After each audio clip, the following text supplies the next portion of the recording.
question to Rabbi. Are we allowed to open ketchup packets on Yom Tov or Shabbos, which has writing all over, and it's impossible to open without erasing? No, it's possible. It's possible to open it. Sometime I drink hot cocoa, right? So what do?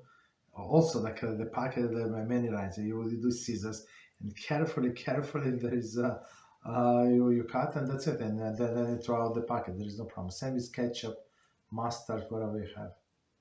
There is no problem.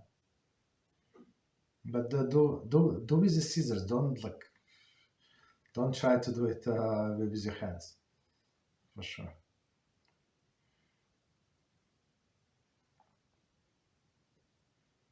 Okay, you on mute? Okay.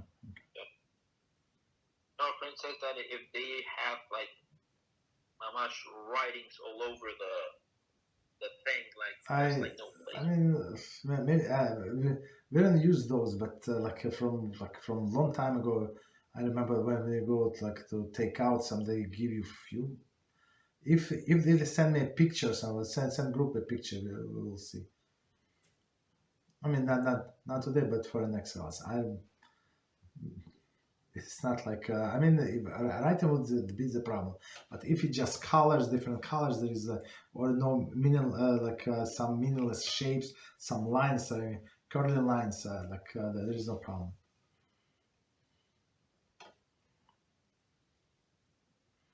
Hey, Rabbi. You're welcome.